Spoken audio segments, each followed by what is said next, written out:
Welcome to Pounder academy.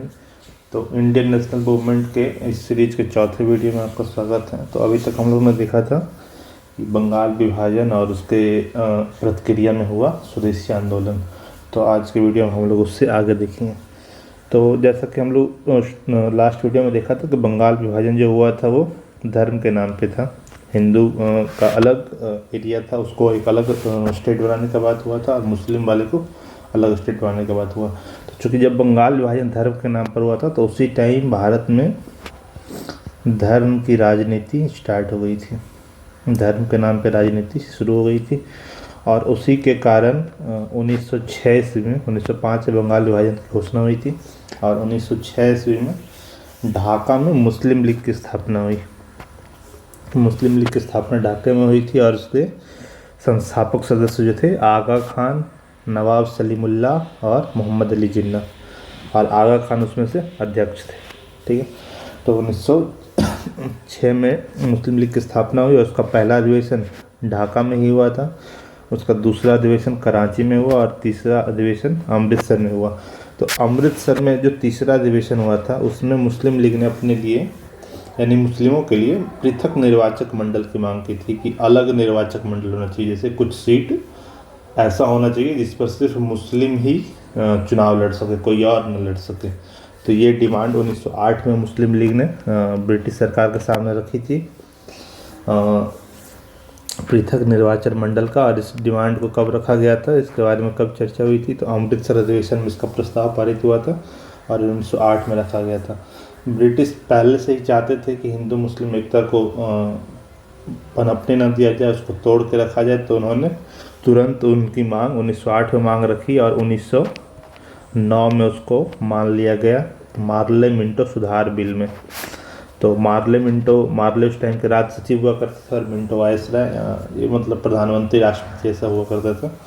तो उस bill में मान लिया गया ये मार्ले मिंटो बिल में पृथक निर्वाचन मंडल की मांग यानी मुस्लिमों के लिए अलग सीट रिजर्व करने की मांग को मान लिया गया। उसके अलावा भी उस बिल में एक और इम्पॉर्टेंट था कि गवर्नर जनरल की जो वायसराय की कार्यकारिणी परिषद है उसमें एक भारतीय सदस्य की भी नियुक्ति की जाएगी, और जो पहले सदस्य बने थे सत्येंद्रनाथ सिन्हा। तो जब ये मांग मान लिया गया पृथक निर्वाचन मंडल का, उसी टाइम से ये टू नेशन थ्योरी की उसका कॉन्सेप्ट जो स्टार्ट हो गया था कि मुस्लिम और हिंदू साथ मिलकर नहीं रह सकते, इन दोनों के लिए दो अलग अलग देश बनाना पड़ेगा। या उनका कहना था कि मुस्लिम लोग हिंदू के साथ नहीं रह सकते, मुस्लिम लीग का कहना था कि मुस्लिम लोग हिंदू के साथ नहीं रह सकते, इसीलिए मुस्लिमों को एक अलग राज्य चाहिए, अलग देश चाहिए। ठीक है। तो ये ओवरऑल थी मुस्लिम लीग के गठन की बात और टू नेशन थ्योरी की स्टार्ट। और इसके आगे हम लोग बाद में पढ़ेंगे कि टू नेशन थ्योरी में आगे क्या क्या हुआ और कैसे पाकिस्तान का निर्माण हुआ, उस बारे में हम लोग आगे बाद में देखेंगे। और हम लोग लास्ट वीडियो में पढ़ा था कि 1911 में दिल्ली दरबार का आयोजन हुआ था, और उस टाइम ही 1911 में ही बंगाल विभाजन को रद्द कर दिया गया था। ये जो बंगाल विभाजन को रद्द किया गया था, एक समिति का निर्माण किया गया था, अरुंडेल समिति। तो उस समिति ने ब्रिटिश सरकार को सुझाव दिया था कि बंगाल विभाजन को रद्द कर देना चाहिए, और ब्रिटिश भारत की राजधानी कोलकाता से ट्रांसफ़र करके दिल्ली कर दिया गया।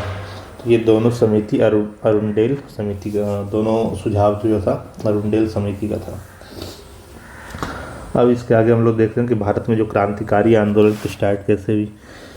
तो क्रांतिकारी आंदोलन का स्टार्ट तो जैसे ही जब कांग्रेस में दो धड़ा बट गया था, उदारवादी और उग्रवादी। तो उग्रवादी विचारधारा वाले लोगों ने ही क्रांतिकारी, उग्रवादी कहना गलत होगा, ये क्रांतिकारी विचारधारा वाले लोग थे, तो इन्होंने ही इसकी शुरुआत की थी। तो इसमें तीन जो सबसे महत्वपूर्ण थे, लाला लाजपत राय, बिपिन चंद्र पाल और बाल गंगाधर तिलक। तो हम इसको देखेंगे कि अलग अलग स्टेट में किस तरह से हो रहा था। तो सबसे पहले हम लोग देख रहे हैं महाराष्ट्र स्टेट में।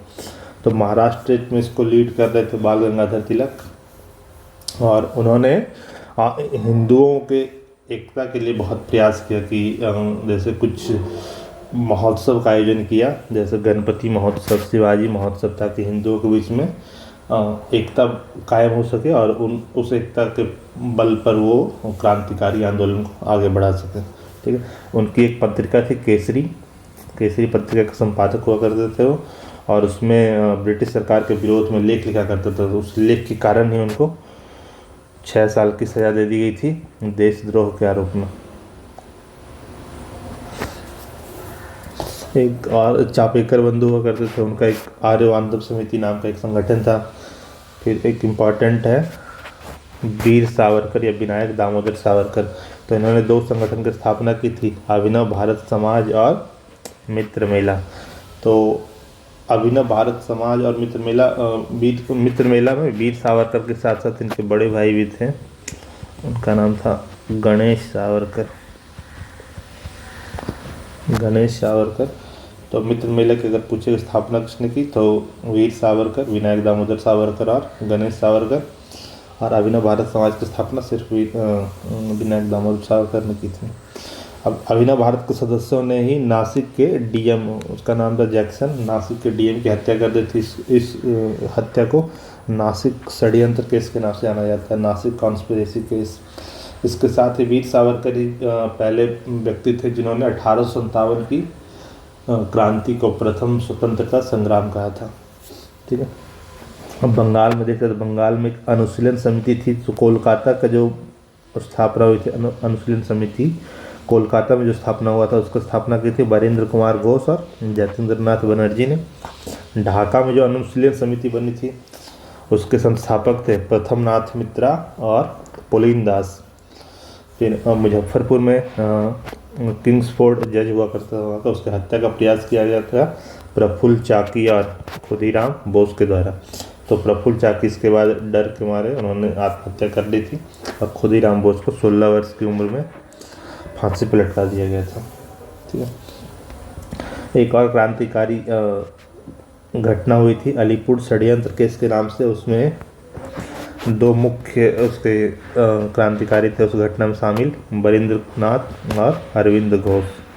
तो वरेंद्र नाथ को आजीवन कारावास की सज़ा मिल गई थी, और अरविंद घोष को सबूतों के अभाव में बरी कर दिया गया था, और उनका केस लड़ा था चित्तरंजन दास ने।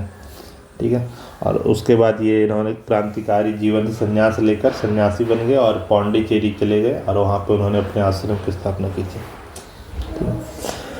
पंजाब और यूपी में उस टाइम कौन कौन से क्रांतिकारी घटनाएं या संगठन बने थे, तो सबसे पहला है भारत माता सोसाइटी, जिसके संस्थापक थे अजीत सिंह और अम्बा प्रसाद। फिर दूसरा है हिंदुस्तान रिपब्लिकन एसोसिएशन, उसके संस्थापक थे सचिंद्र नाथ सान्याल, राम प्रसाद बिस्मिल और योगेश चटर्जी।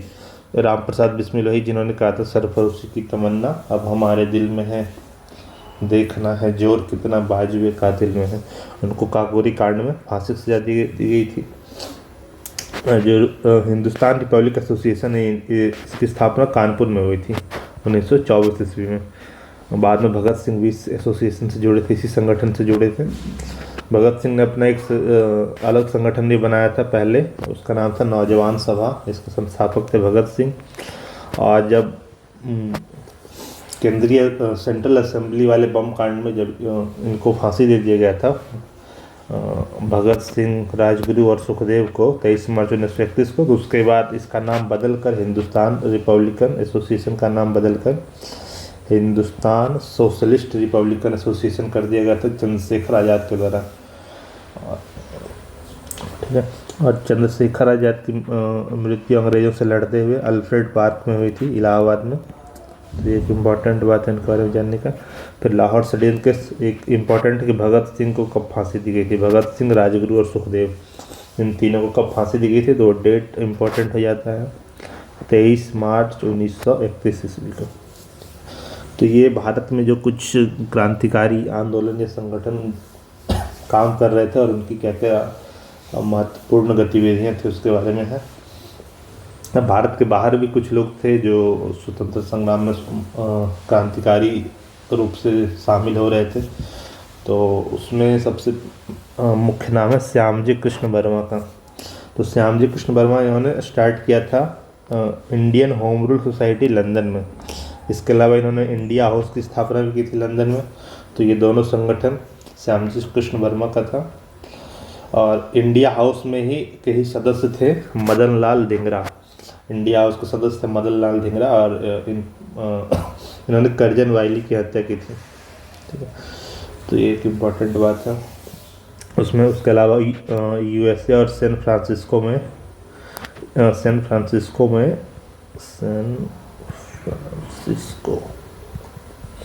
उसमें गदर पार्टी की स्थापना हुई थी। तो गदर पार्टी की स्थापना की थी लाला हरदयाल और सोहन सिंह बाकनर ने। तो इनका यूएसए में जो भी क्रांतिकारी गतिविधियाँ थी उनको ये संचालित कर रहे थे। ठीक है, उसके बाद इंडियन इंडिपेंडेंस लीग की स्थापना की थी राजा महेंद्र प्रताप ने। राजा महेंद्र प्रताप अफगानिस्तान के राजा हुआ करते थे उस टाइम। अफगानिस्तान के राजा थे। और इस टाइम यूएसए में एक फेमस प्रकरण हुआ था कामाटागारू। यूएसए और कनाडा के बॉर्डर के पास कनाडा।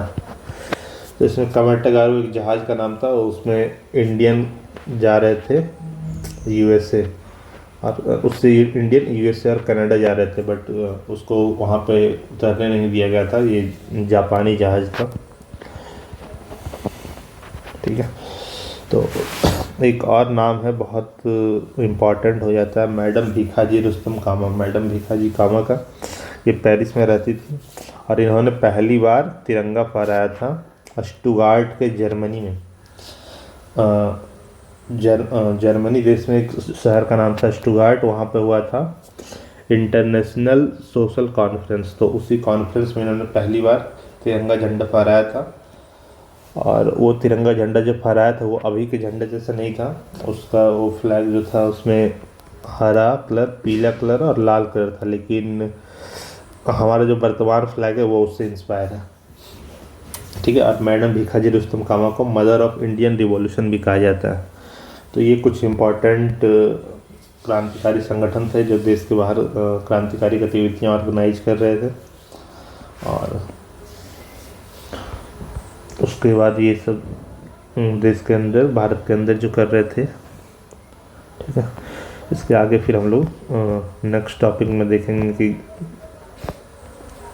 अभी तक हम लोगों ने ये सारा डिस्कस कर लिया। 1857 की क्रांति, प्रमुख जनजाति और किसान विद्रोह, सामाजिक एवं धार्मिक सुधार आंदोलन, राजनीतिक संस्थाएं, भारतीय राष्ट्रीय कांग्रेस का गठन, बंगाल विभाजन, स्वदेशी आंदोलन, मुस्लिम लीग और द्विराष्ट्र सिद्धांत, भारत में और भारत के बाहर क्रांतिकारी आंदोलन।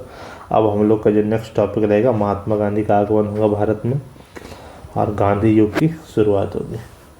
तो उसमें जो गांधी के द्वारा जो भी आंदोलन या सत्याग्रह आयोजित किए गए थे, हम लोग उस बारे में चर्चा करेंगे। चलिए, धन्यवाद।